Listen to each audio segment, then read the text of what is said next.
Section 3 of the Genealogy of Morals by Friedrich Nietzsche. Second essay, Guilt, Bad Conscience, and the like. Part 1. 1. The breeding of an animal that can promise.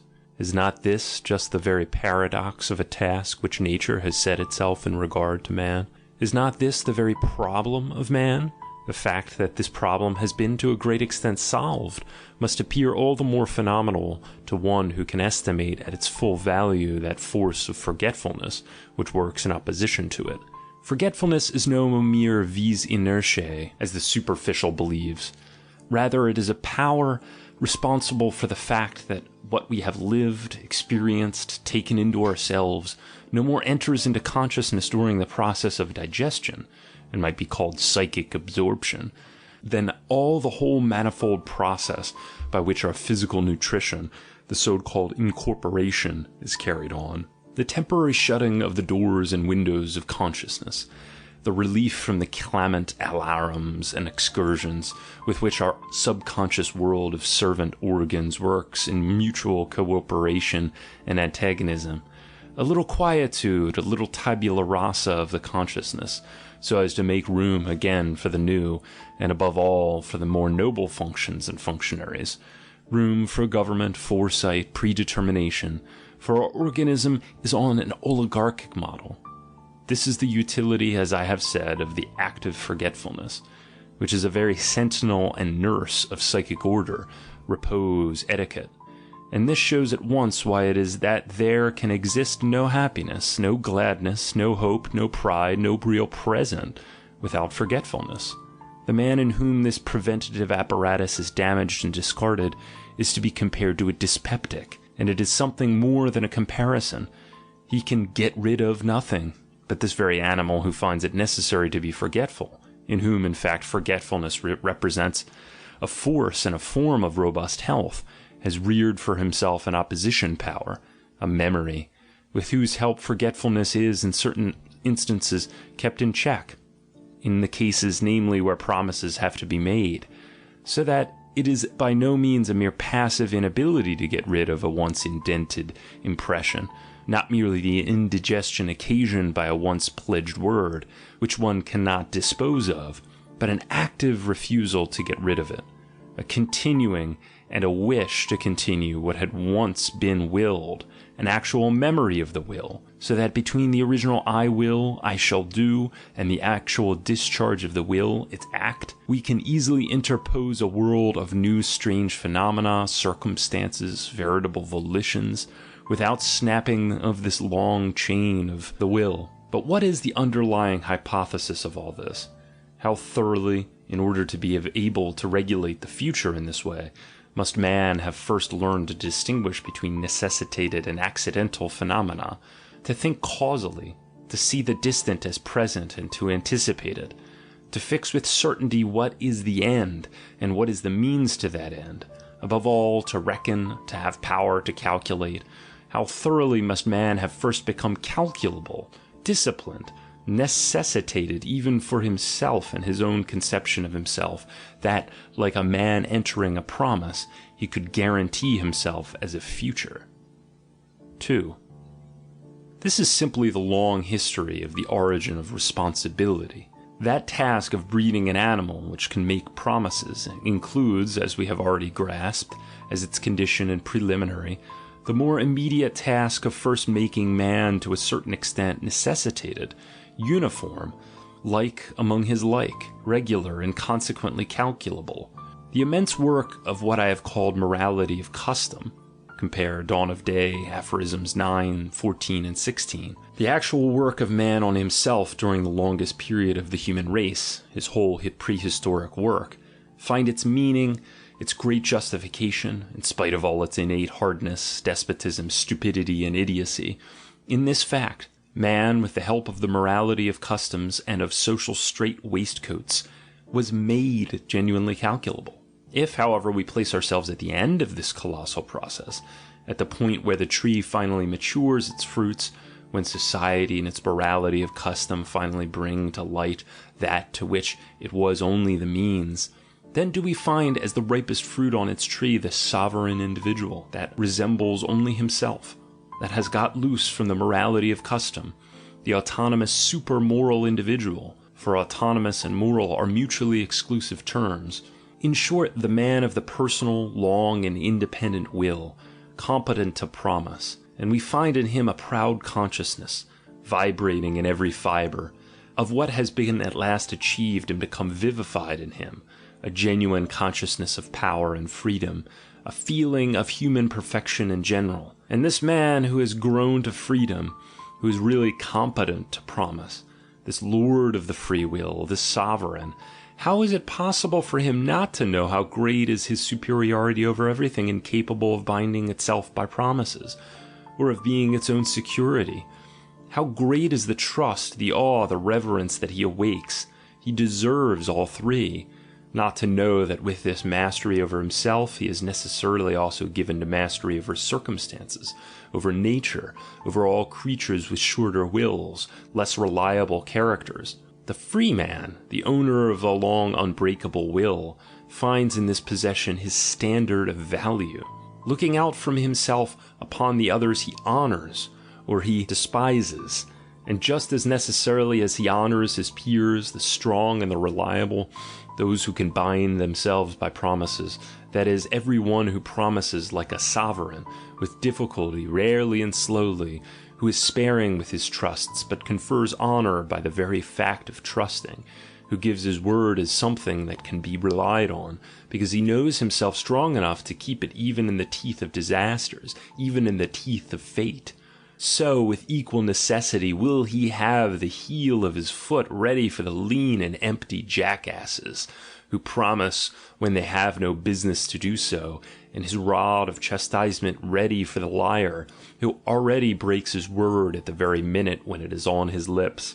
The proud knowledge of the extraordinary privilege of responsibility, the consciousness of this rare freedom, of this power over himself and over fate, has sunk right down to his innermost depths, and has become an instinct, a dominating instinct. What name will he give to it, to this dominating instinct, if he needs to have a word for it? But there is no doubt about it. The sovereign man calls it his conscience. 3. His conscience? One apprehends at once that the idea conscience, which is here seen in its supreme manifestation, supreme in fact to almost the point of strangeness, should already have behind it a long history and evolution. The ability to guarantee oneself with all due pride, and also at the same time to say yes to oneself, that is, as has been said, a ripe fruit, but also a late fruit.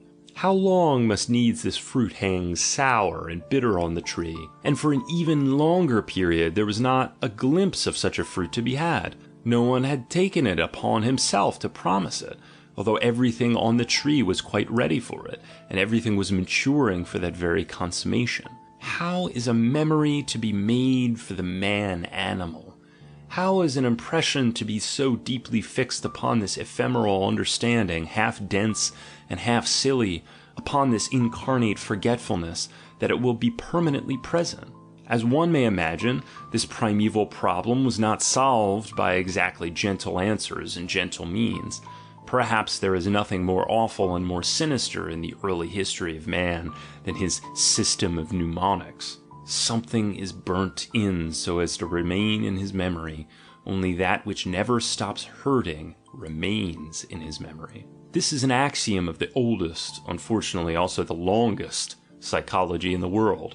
It might even be said that wherever solemnity, seriousness, mystery, and gloomy colours are now found in the life of the men and the nations of the world, there is some survival of that horror which was once the universal concomitant of all promises, pledges, and obligations.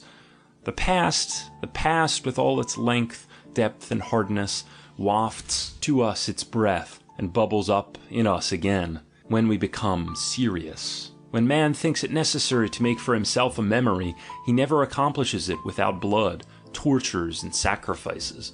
The most dreadful sacrifices and forfeitures, among them the sacrifice of the firstborn, the most loathsome mutilation, for instance castration, the most cruel rituals of all the religious cults, for all religions are at really bottom systems of cruelty.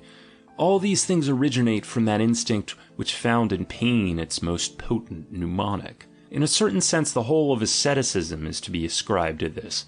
Certain ideas have got to be made inextinguishable, omnipresent, fixed, with the object of hypnotizing the whole nervous and intellectual system through these fixed ideas. And the ascetic methods and modes of life are the means of freeing those ideas from the competition of all other ideas so as to make them unforgettable. The worse memory man has, the ghastlier the signs presented by his customs. The severity of the penal laws affords in particular a gauge of the extent of man's difficulty in conquering forgetfulness, and in keeping with a few primal postulates of social intercourse ever present to the minds of those who are the slaves of every momentary emotion and every momentary desire. We Germans do certainly not regard ourselves as a especially cruel and hard-hearted nation, still less as an especially casual and happy-go-lucky one. But one has only to look at our old penal ordinances in order to realize what a lot of trouble it takes in the world to evolve a nation of thinkers. I mean, the European nation, which exhibits at this very day the maximum of reliability, seriousness, bad taste, and positiveness, which has on the strength of these qualities a right to train every kind of European Mandarin. These Germans employed terrible means to make for themselves a memory, to enable them to master the rooted plebeian instincts and the brutal crudity of those instincts. Think of the old German punishments, for instance, stoning. As far back as the legend, the millstone falls on the head of the guilty man. Breaking on the wheel, the most original invention and specialty of the German genius in the sphere of punishment. Dart throwing, tearing or trampling by horses, quartering, boiling the criminal in oil or wine, still prevalent in the 14th and 15th centuries. The highly popular flaying, slicing into strips, cutting the flesh out of the breast. Think also of the evildoer being besmeared with honey and then exposed to the flies in a blazing sun. It was by the help of such images and precedents that man eventually kept it in his memory 5 or 6 "I will nots," with regard to which he had already given his promise, so as to be able to enjoy the advantages of society. And verily, with the help of this kind of memory, man eventually attained reason. Alas! Reason, seriousness, mastery over the emotions, all these gloomy, dismal things which are called reflection, all these privileges and pageantries of humanity, how dear is the price that they have exacted, how much blood and cruelty is the foundation of all good things. 4. But how is it that the other melancholy object, the consciousness of sin, the whole bad conscience, came into the world? And it is here that we turn back to our genealogists of morals. For the second time I say, or have I not said it yet, that they are worth nothing. Just their own 5 spans long limited modern experience, no knowledge of the past and no wish to know it, still less a historic instinct, a power of second sight, which is what is really required in this case. And despite this, to go in for the history of morals, it stands to reason that this must needs produce results which are removed from the truth by something more than a respectful distance.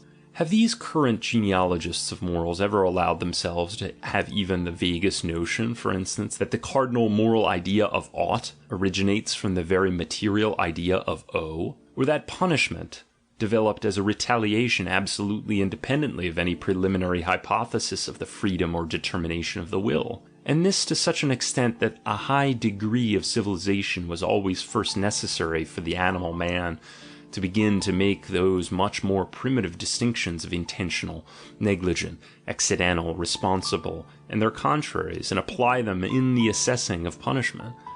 That idea, the wrongdoer deserves punishment because he might have acted otherwise, in spite of the fact that it is nowadays so cheap, obvious, natural, and inevitable, that it has had to serve as an illustration of the way in which the sentiment of justice appeared on earth, is in point of fact an exceedingly late and even refined form of human judgment and inference. The placing of this idea back at the beginning of the world is simply a clumsy violation of the principles of primitive psychology. Throughout the longest period of human history, punishment was never based on the responsibility of the evildoer for his action, and was consequently not based on the hypothesis that only the guilty should be punished. On the contrary, punishment was inflicted in those days for the same reason that parents punish their children even nowadays, out of anger at an injury that they have suffered, an anger which vents itself mechanically on the author of the injury. But this anger is kept in bounds and modified through the idea that every injury has somewhere or other its equivalent price, and can really be paid off, even though it be by means of pain to the author. Whence it is that this ancient, deep-rooted, and now perhaps ineradicable idea has drawn its strength, this idea of an equivalency between injury and pain. I have already revealed its origin in the contractual relationship between creditor and ower, that is as old as the existence of legal rights at all, and in its turn points back to the primary forms of purchase, sale, barter, and trade. 5. The realization of these contractual relations excites, of course, as would be already expected from our previous observations, a great deal of suspicion and opposition towards the primitive society which made or sanctioned them. In this society, promises will be made. In this society, the object is to provide the promiser with a memory. In this society, so we may suspect, there would be full scope for hardness, cruelty, and pain. The ower, in order to induce credit in his promise of repayment, in order to give a guarantee of the earnestness and sanctity of his promise, in order to drill into his conscience the duty, the solemn duty of repayment, will, by virtue of a contract with his creditor, to meet the contingency of his not paying, pledge something that he still possesses, something that he still has in his power, for instance, his life or his wife, or his freedom or his body, or under certain religious conditions, even his salvation, his soul's welfare, even his peace in the grave. So in Egypt, where the corpse of the ower found even in the grave no rest from the creditor. Of course, from the Egyptian standpoint, this peace was a matter of particular importance. But especially has the creditor the power of inflicting on the body of the ower all kinds of pain and torture. The power, for instance, of cutting off from it an amount that appeared proportionate to the greatness of the debt. This point of view resulted in the universal prevalence at an early date of precise schemes of valuation, frequently horrible in the minuteness and meticulosity of their application, legally sanctioned schemes of valuation for individual limbs and parts of the body.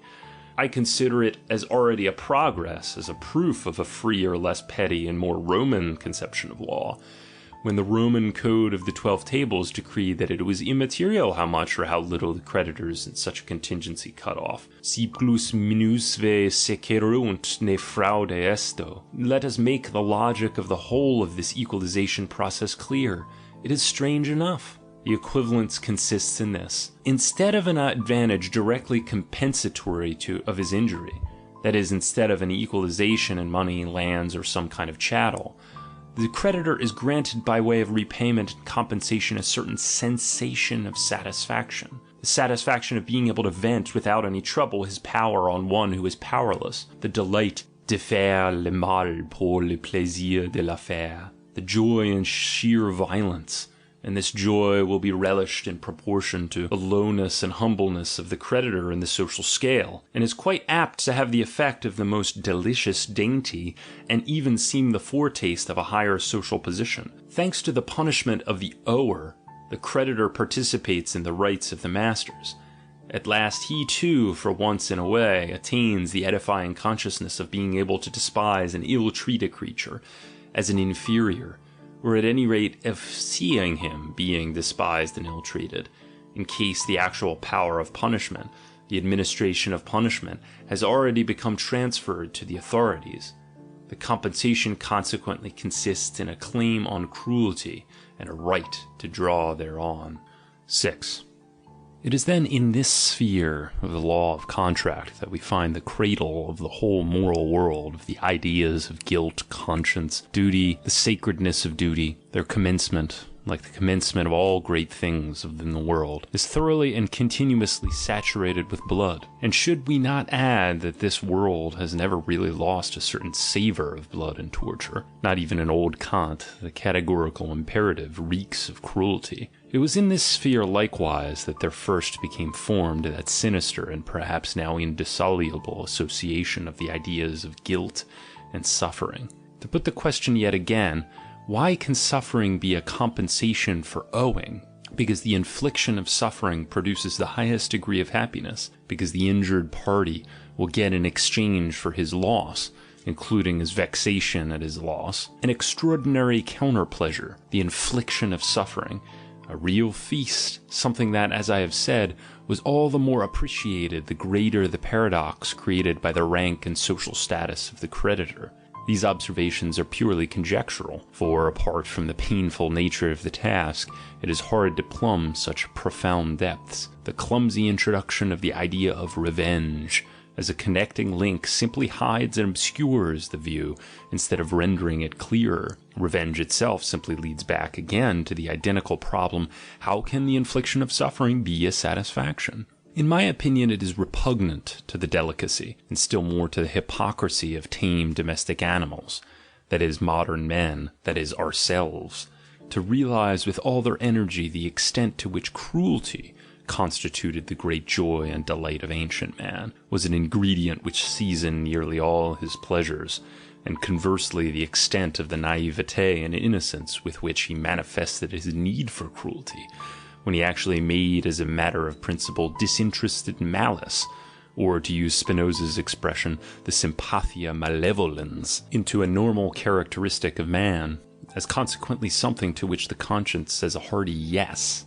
The more profound observer has perhaps already had sufficient opportunity for noticing this most ancient and radical joy and delight of mankind. In Beyond Good and Evil, aphorism 188, and even earlier, in The Dawn of Day, aphorisms 18, 77, 113, I've cautiously indicated the continually growing spiritualization and deification of cruelty, which pervades the whole history of the higher civilization, and in the larger sense even constitutes it. At any rate, the time is not so long past when it was impossible to conceive of royal weddings and national festivals on a grand scale, without executions, tortures, or perhaps an auto-da-fe, or similarly to conceive of an aristocratic household without a creature to serve a butt for the cruel and malicious baiting of the inmates. The reader will perhaps remember Don Quixote at the court of the Duchess. We read nowadays the whole of Don Quixote with a bitter taste in our mouth,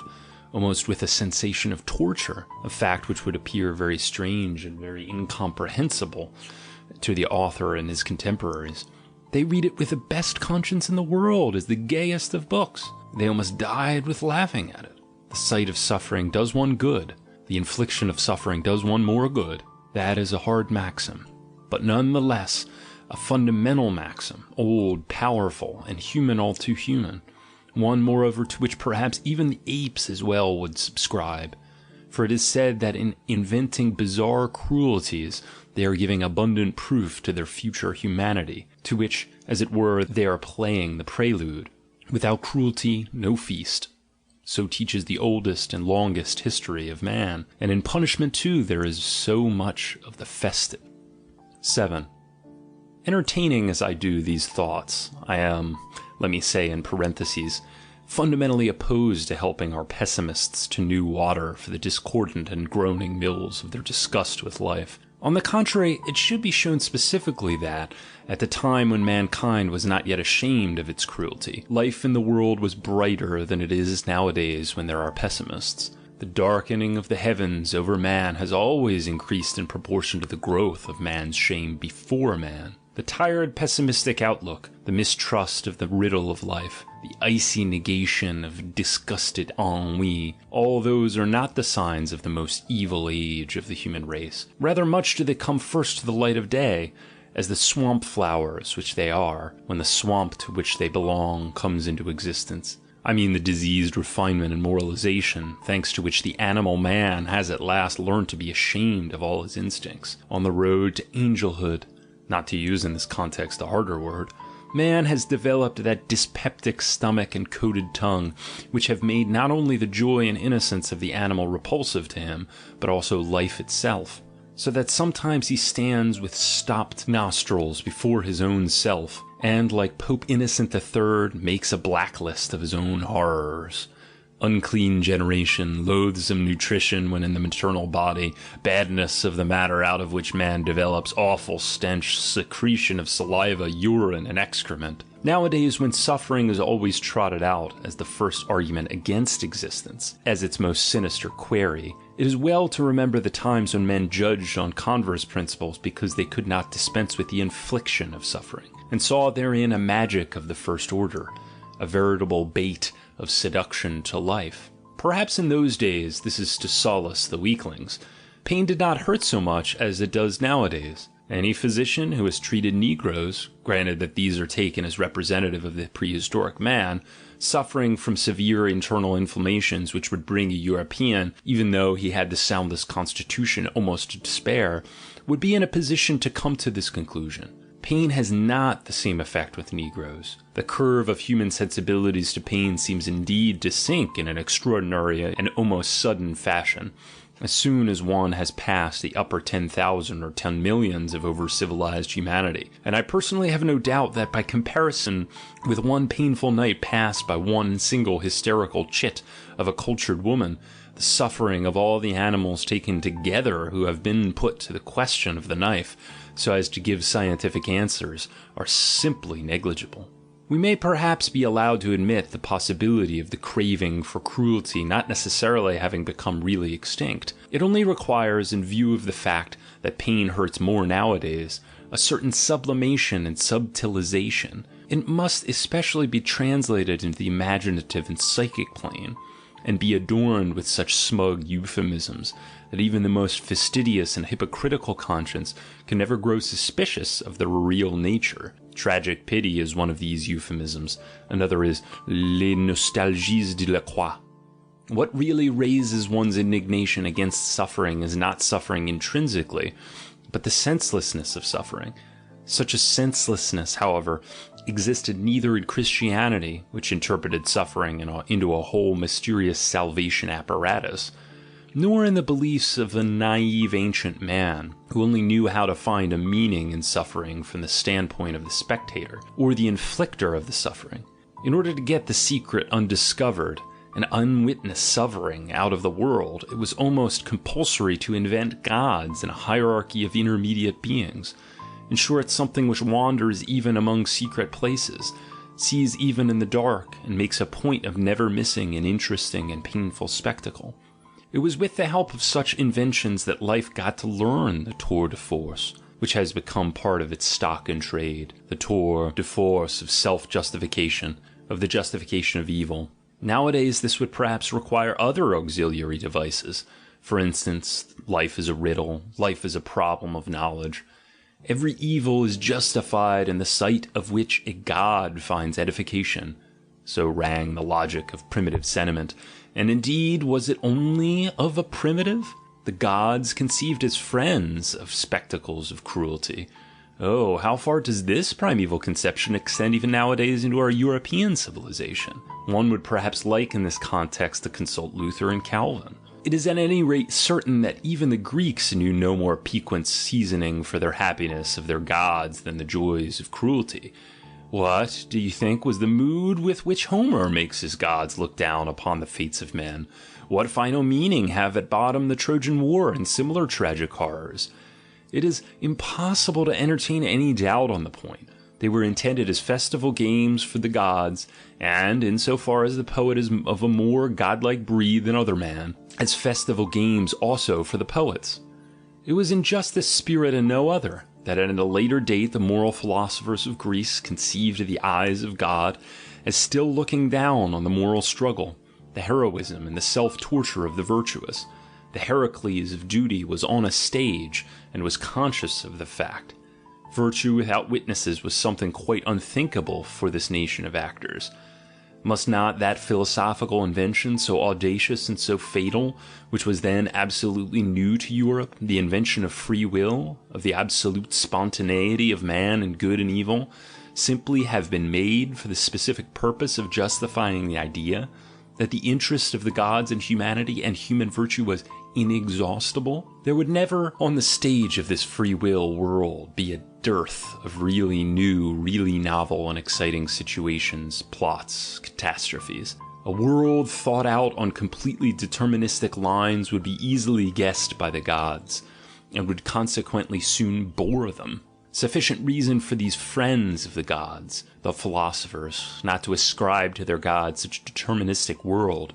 The whole of ancient humanity is full of delicate consideration for the spectator, being as it is a world of thorough publicity and theatricality, which could not conceive of happiness without spectacles and festivals. And, as has already been said, even in great punishment there is so much which is festive. 8. The feeling of ought, of personal obligation, to take up again the train of our inquiry, has had, as we saw, its origin in the oldest and most original personal relationship that there is, the relationship between buyer and seller, creditor and owner. Here it was that individual confronted individual, and that individual matched himself against individual. There has not yet been found a grade of civilization so low as not to manifest some trace of this relationship. Making prices, assessing values, thinking out equivalents, exchanging, all this preoccupied the primal thoughts of man to such an extent that in a certain sense it constituted thinking itself. It was here that was trained the oldest form of sagacity. It was here in this sphere that we can perhaps trace the first commencement of man's pride, of his feeling of superiority over other animals. Perhaps our word mensch, manas, still expresses just something of this self-pride. Man denoted himself as the being who measures values, who values and measures, as the assessing animal par excellence. Sale and purchase, together with their psychological concomitants, are older than the origins of any form of social organization and union. It is rather from the most rudimentary form of individual right that the budding consciousness of exchange, commerce, debt, right, obligation, compensation was first transferred to the rudest and most elementary of the social complexes, in their relation to similar complexes. The habit of comparing force with force, together with that of measuring, of calculating. His eye was now focused to this perspective, and with that ponderous consistency of characteristic of ancient thought, which, though set in motion with difficulty, yet proceeds inflexibly along the line on which it has started, man soon arrived at the great generalization: everything has its price, all can be paid for, the oldest and most naive moral canon of justice, the beginning of all kindness, of all equity, of all goodwill, of all objectivity in the world. Justice in this initial phase is the goodwill among people of about equal power to come to terms with each other, to come to an understanding again by means of a settlement, and with regard to the less powerful, to compel them to agree among themselves to a settlement. 9. Measured always by the standard of antiquity, this antiquity, moreover, is present or again possible at all periods, the community stands to its members in that important and radical relationship of creditors to his owners. Man lives in a community. Man enjoys the advantages of community. And what advantages? We occasionally underestimate them nowadays. Man lives protected, spared in peace and trust, secure from certain injuries and enmities, to which the man outside the community, the peaceless man, is exposed. A German understands the original meaning of elend, secure because he has entered into pledges and obligations to the community in respect of these very injuries and enmities. What happens when this is not the case? The community, the defrauded creditor, will get itself paid as well as it can. One can reckon on that. In this case, the question of the direct damage done by the offender is quite subsidiary. Quite apart from this, the criminal is above all a breaker of word and covenant to the whole, and regards all the advantages and amenities of the communal life in which up to that time he had participated. The criminal is an ower who not only fails to repay the advances and advantages that has been given to him, but even sets out to attack his creditor. Consequently, he is in the future not only, as is fair, deprived of all these advantages and amenities, he is in addition reminded of the importance of those advantages. The wrath of the injured creditor, of the community, puts him back into the wild and outlawed status from which he has previously protected. The community repudiates him, and now every kind of enmity can vent itself on him. Punishment is in this stage of civilization simply the copy, the mimic, of the normal treatment of the hated, disdained, and conquered enemy, who is not only deprived of every right and protection, but of every mercy. So we have the martial law and triumphant festival of the Vevictus in all its mercilessness and cruelty. This shows why war itself, counting the sacrificial cult of war, has pronounced all the forms under which punishment has manifested itself in history. 10. As it grows more powerful, the community tends to take offenses of the individual less seriously, because they are now regarded as being much less revolutionary and dangerous to the corporate existence. The evildoer is no more outlawed and put outside the pale. The common wrath can no longer vent itself upon him with its old license. On the contrary, from this very time it is against this wrath, and particularly against the wrath of those directly injured, that the evildoer is carefully shielded and protected by the community. As, in fact, the penal law develops, the following characteristics become more and more clearly marked. Compromise with the wrath of those directly affected by the misdeed, a consequent endeavor to localize the matter and to prevent a further, or indeed a general spread of the disturbance. Attempts to find equivalents and to settle the whole matter, compositio. Above all, the will which manifests itself with increasing definiteness, to treat every offence as in a certain degree capable of being paid off, and consequently at any rate up to a certain point to isolate the offender from his act. As the power and the self-consciousness of a community increases, so proportionately does the penal law become mitigated. Conversely, every weakening and jeopardizing of the community revives the harshest forms of that law. The creditor has always grown more humane proportionately as he has grown more rich. Finally, the amount of injury he can endure without really suffering becomes the criterion of his wealth. It is possible to conceive of a society blessed with so great a consciousness of its own power as to indulge in the most aristocratic luxury of letting its wrongdoers go scot-free. "What do my parasites matter to me?" might society say. "Let them live and flourish. I am strong enough for it." The justice which began with the maxim, everything can be paid off, everything must be paid off, ends with the connivance at the escape of those who cannot pay to escape. It ends, like every good thing on earth, by destroying itself. This self-destruction of justice, we know the pretty name it calls itself: grace. It remains, as is obvious, the privilege of the strongest, better still, their super-law. 11. A deprecatory word here against the attempts that have lately been made to find the origin of justice on quite another basis, namely on that of resentment. Let me whisper a word in the ear of the psychologists if they would fain study revenge itself at close quarters. This plant blooms its prettiest at present among anarchists and anti-Semites, a hidden flower, as it has ever been, like a violet, though, forsooth, with another perfume, and as like must necessarily emanate from like, it will not be a matter for surprise that it is just in such circles that we see the birth of endeavors. It is their old birthplace.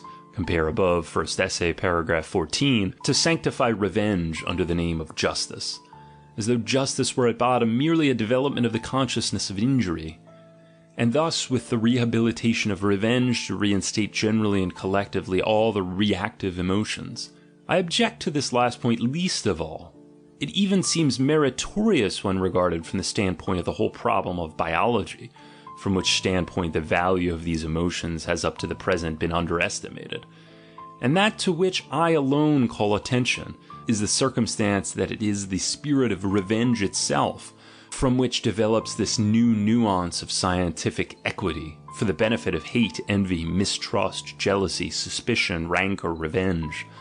This scientific equity stops immediately, and makes way for the accents of deadly enmity and prejudice, so soon as another group of emotions comes on the scene, which in my opinion are of a much higher biological value than these reactions, and consequently have a paramount claim to the valuation and appreciation of science. I mean the really active emotions, such as personal and material ambition, and so forth, enduring, value of life, course of philosophy, and passim. so much against this tendency in general, but as for the particular maxim of Düring's, that the home of justice is to be found in the sphere of the reactive feelings, our love of truth compels us drastically to invert his own proposition and to oppose to him this other maxim. The last sphere conquered by the spirit of justice is the sphere of the feeling of reaction. When it really comes about that the just man remains just even as regards his injurer, and not merely cold, moderate, reserved, indifferent, being just is always a positive state, when, in spite of the strong provocation of personal insult, contempt, and calumny, the lofty and clear objectivity of the just and judging eye, whose glance is as profound as it is gentle, is untroubled, why then we have a piece of perfection, a past master of the world, something, in fact, which it would not be wise to expect, and which should not, at any rate, be too easily believed. Speaking generally, there is no doubt but that even the justest individual only requires a little dose of hostility, malice, or innuendo to drive the blood into his brain and the fairness from it. The active man, the attacking, aggressive man, is always 100 degrees nearer to justice than the man who merely reacts. He certainly has no need to adopt the tactics, necessary in the case of the reacting man, of making false and biased valuations of his object. It is, in point of fact, for this reason that the aggressive man has at all times enjoyed the stronger, bolder, more aristocratic, and also freer outlook, the better conscience. On the other hand, we already surmise who it really is that has on his conscience the invention of the bad conscience. The resentful man. Finally, let man look at himself in history. In what sphere up to the present has the whole administration of law, the actual need of law, found its earthly home? Perchance in the sphere of the reacting man? Not for a minute. Rather in that of the active, strong, spontaneous, aggressive man? I deliberately defy the above-mentioned agitator, who himself makes this self-confession: the creed of revenge has run through all my works and endeavors like the red thread of justice, and say that, judged historically, law in the world represents the very war against the reactive feelings, the very war waged on those feelings by the powers of activity and aggression, which devote some of their strength to damming and keeping within bounds this effervescence of hysterical reactivity, and to forcing it to some compromise.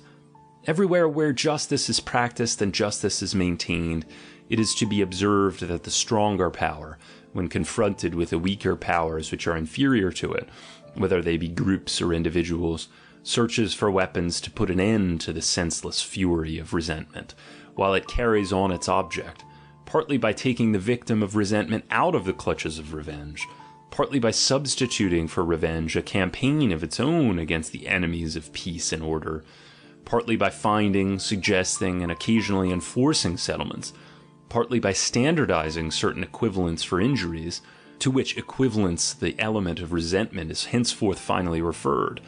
The most drastic measure, however, taken and effectuated by the supreme power, to combat the preponderance of the feelings of spite and vindictiveness, it takes this measure as soon as it is at all strong enough to do so, is the foundation of law, the imperative declaration of what in its eyes is to be regarded as just and lawful, and what unjust and unlawful.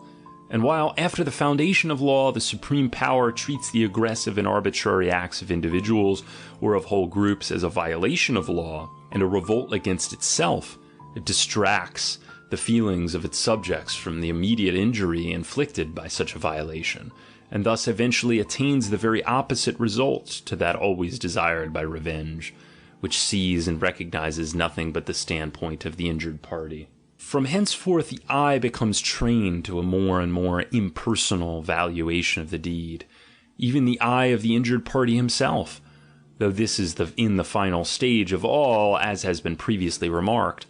On this principle, right and wrong first manifest themselves after the foundation of law, and not, as Düring maintains, only after the act of violation. To talk of intrinsic right and intrinsic wrong is absolutely nonsensical.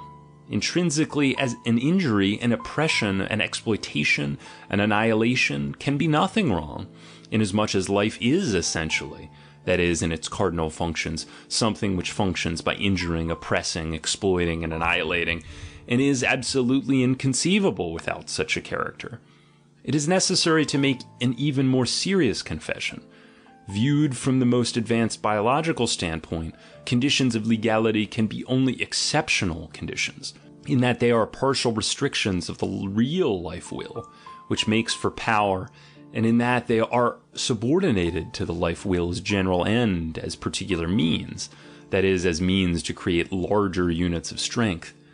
A legal organization conceived of as sovereign and universal, not as a weapon in a fight for complexes of power, but as a weapon against fighting, generally something after the style of Dühring's communistic model of treating every will as equal with every other will, would be a principle hostile to life, a destroyer and dissolver of man, an outrage on the future of man, a symptom of fatigue, a secret cut to nothingness. 12. A word more on the origin and end of punishment, two problems which are or ought to be kept distinct, but which unfortunately are usually lumped into one. And what tactics have our moral genealogists employed up to the present in these cases? Their inveterate naivete. They find out some end in the punishment, for instance, revenge and deterrence, and then in all their innocence set this end at the beginning as the causa fiendi of the punishment, and they have done the trick. But the patching up of a history of the origin of law is the last use to which the end of law ought to be put. Perhaps there is no more pregnant principle for any kind of history than the following, which, difficult though it is to master, should nonetheless be mastered in every detail. The origin of the existence of a thing and its final utility, its practical application and incorporation in a system of ends, are toto caelo opposed to each other.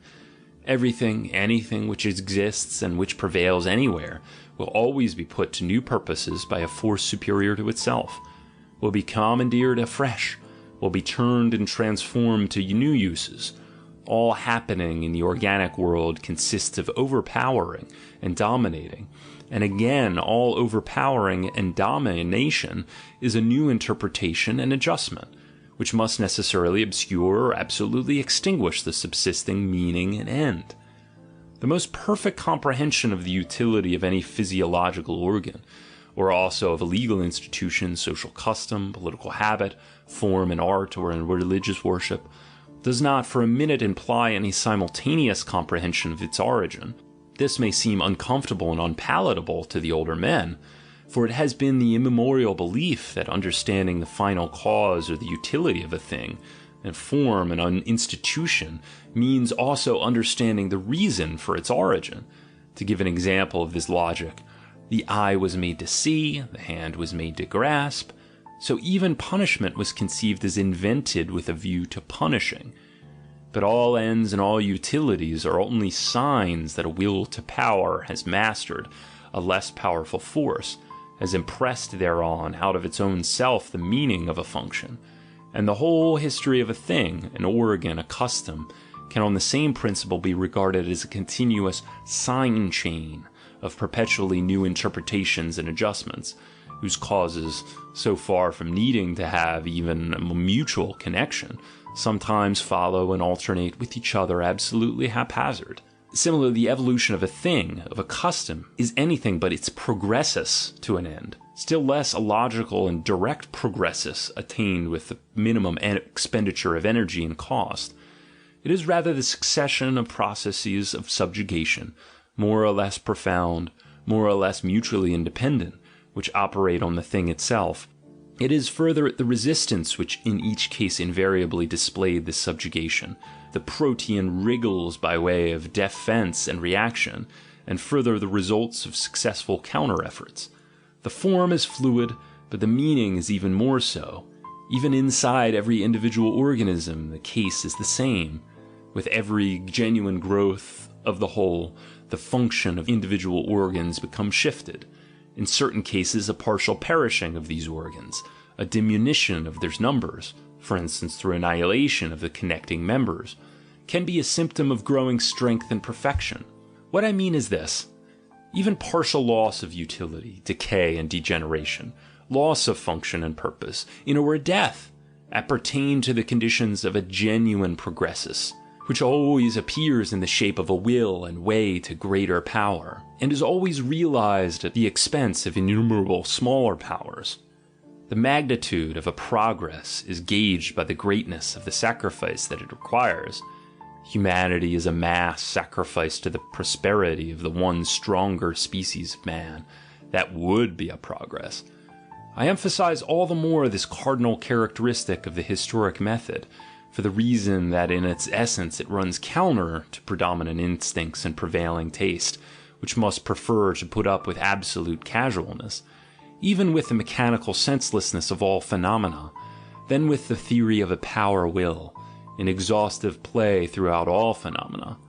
The democratic idiosyncrasy against everything which rules and wishes to rule, the modern misarchism, to coin a bad word for a bad thing, has gradually but so thoroughly transformed itself into the guise of intellectualism, the most abstract intellectualism, that even nowadays it penetrates and has the right to penetrate step by step into the most exact and apparently the most objective sciences.